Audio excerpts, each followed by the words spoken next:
Hi guys, and welcome back to the world of 28mm. In today's episode, I'm making some stone walls for the farmhouse, for the farm board. So I thought I'd do a quick tutorial on how I make them and how I paint them up and everything. Okay, so let's go down to the table and we'll crack on. See you in a sec. So to begin with, all you're going to need is, I'm doing this on blue foam. But you could do this on foam board if you wanted, or foam core if you're in the States. But I'm just going to use some extruded polystyrene. Okay, and first off, and a Bic pen. Okay, so first off, we need to create our ridge, because we need continuity between the rocks showing at the top there, or the stones, sorry, and the stones showing on that side as well. Okay, so what I'm going to do to start off is, from the edge here, I'm just going to engrave a small rock. I'll do a couple so then you guys can see.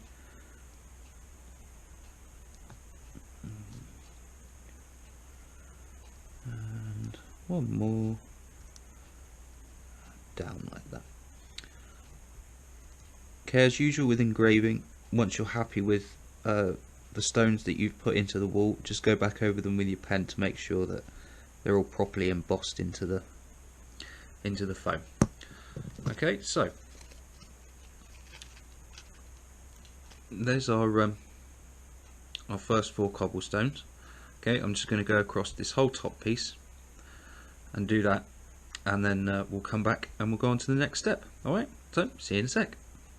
Right, so there's our top layer of sort of stones, as it were, and like I say, to keep the continuity between this side and this side, what we're going to do is we're just going to come in. I've got an overly large knife here for the job, but we're just going to come in and we're going to gently cut around the stones that you've just drawn.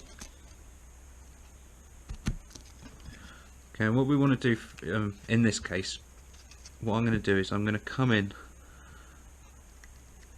at an angle from the top, and I'm just going to cut down to where the 2 cobbles meet, like that, and then we're going to make another incision at an angle, so you're working at a V, and your lines should meet, and pop that out.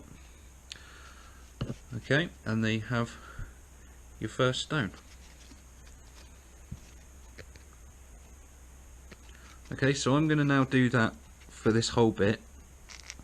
Just do one more. So I'm going to come in at an angle, wait till we get to the bottom of our cobble, come in from the other side at the same angle and pop it out.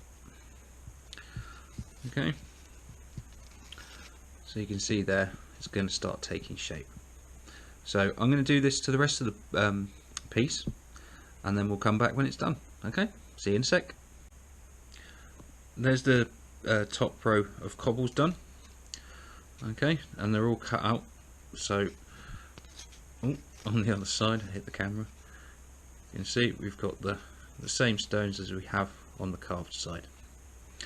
Okay, so just to finish that top piece off, we're going to go back in with our pen, and we're going to go in between, or as far as we can, between the stones at the top, just to give it a little bit of sort of a rounded edge, as it were. Now I want these stones to be quite sort of sharp and like almost slaty sort of esque, if that makes any sense.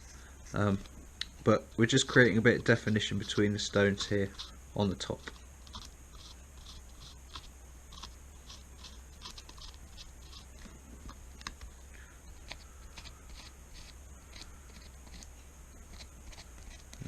Just do one more.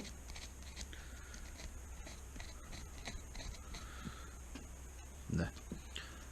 And that will just, like I say, it will separate those stones a little bit.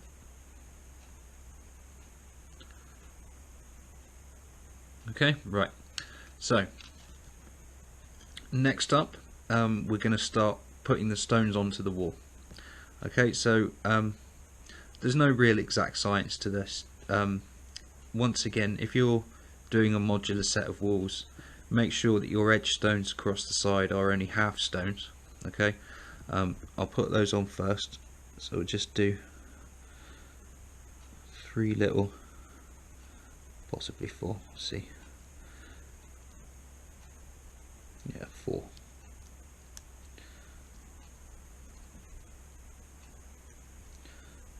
Go over them again, make sure they're embossed, there we go. Okay, so we can see we've got the 4 there. Now if you're making a corner piece, what you want to be doing is turning it round, and then these first stones that we've made on the flat side here, you want to carry these lines across. So I'll just do that quickly. I've got to turn it to face me to see what I'm doing. So I do apologise, give me a second to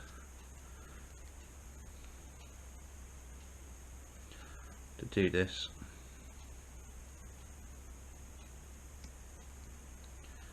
And one there. And this, once same as the top stones, it takes the continuity of the stones around to the other side of the wall. There. Okay, so we've got our first sort of guidelines there, and what we're going to do next is we're just going to bring these lines around onto the other side, so we finish off the cobbles on this side.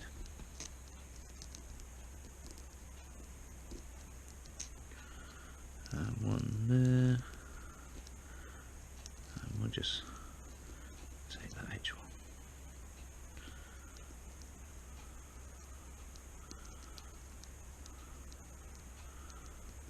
Okay, so there is the first set of stones. Okay, so I'm going to go across this whole wall section and just create the bricks. Like I said, there's no specific science. It's up to you which sort of, whether you want to do bricks or stones or slate or whatever. So I'm just going to go through this, engrave it all, both sides, and then we'll come back when it's done. Okay, so see you in a sec, guys. Okay, so there's our wall all engraved up. Okay, so we've got both sides there. So the top stones all meet up. We've got the side pieces, so the stones meet up on the side as well. Okay, so what we're going to do now is we're just going to paint it up excuse me, and make it look more like a wall. Okay, so I'm going to give this a black undercoat and that storm cloud grey that I like using as a base coat. Okay, so I'll do that and I'll come back when it's all done and we'll start making it look like a wall. Okay, so I'll see you in a minute. Right, so we're all dry. I've given the whole thing a grey undercoat, just nice and flat. Okay, so now we're going to go through and just pop these stones back out, and we're going to do this just by giving it a simple wash. Now I've got a black wash here, and it's just a bit of black paint, some water and a bit of washing up detergent, fairy liquid, whatever. Okay, and we're just going to go over and give this a bit of a wash, and like I say, we'll pop these stones back out. Too much on my brush.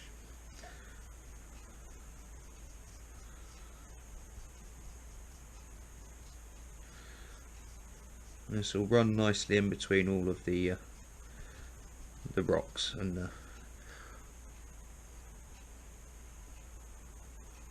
give you that shading.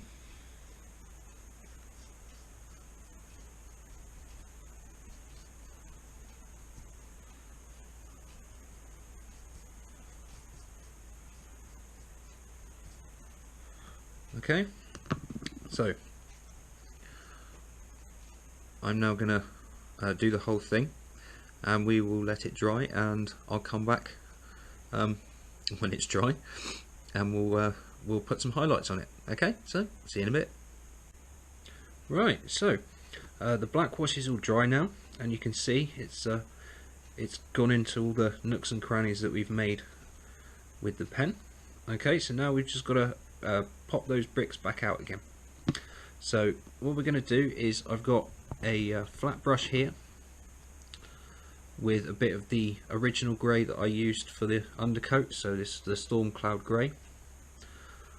Okay, and we're just going to dry brush / overbrush these bricks.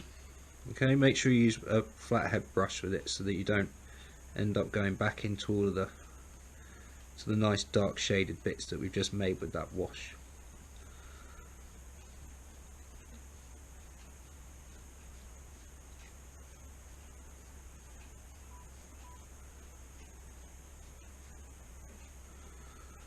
Just do a little section so you guys can see, and like I said, it's not really it's more of a light overbrush,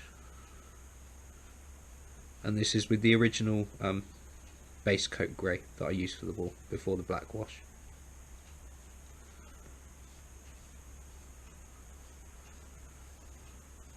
Okay, so just put that down for a second. So you can see there that it's beginning to pop those bricks back out again. So I'm going to go and do this whole. I'm going to do this whole wall, and then just to save on video time, what I'm going to do then is use this Storm Cloud Grey again, but I've also got a cream here, which is crushed almond from Wilko's. I'm going to mix a bit of that in with the grey, and then that will pop the stones out even more. And then I'm going to highlight it again by mixing a bit more of this into the grey again, but this time I'm only going to go across the top stones because it's like a direct highlight. So you don't want to go onto the bottom of the wall, just literally just the top. Okay, so just to recap, we're overbrushing now with this just a plain grey.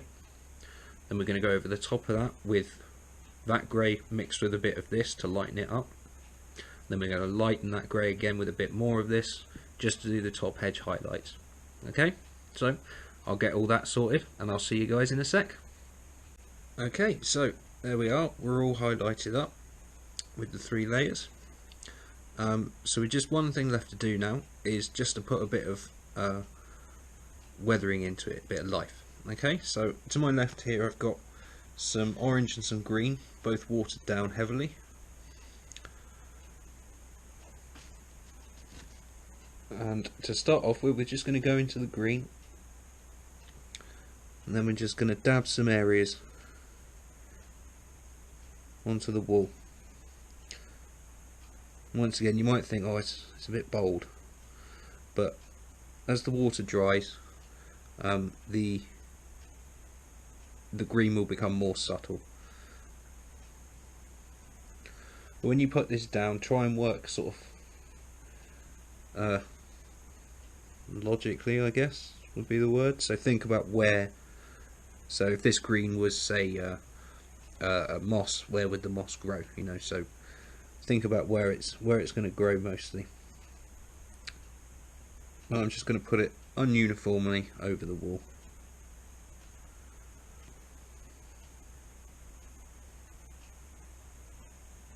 Ununiformly, I don't even think that's a word.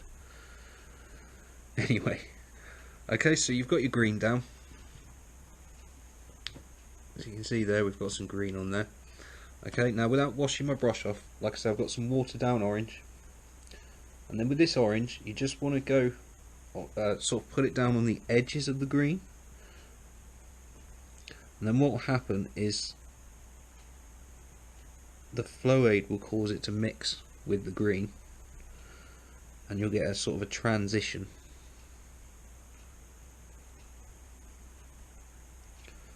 Between the green and the brown of the orange.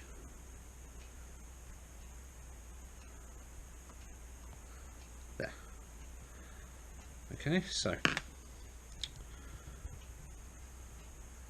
there's a bit of weathering. Okay, so I'm going to go and do that to the rest. Like I say, it does look very bold, but it will dry more subtle. Okay, so that's pretty much it for these walls. I'm going to go and do the rest of them now and weather them up a bit and then glue them to the board. I'll put up a couple of pictures so you can see what they're like fixed, and I'll see you in the outro in a second.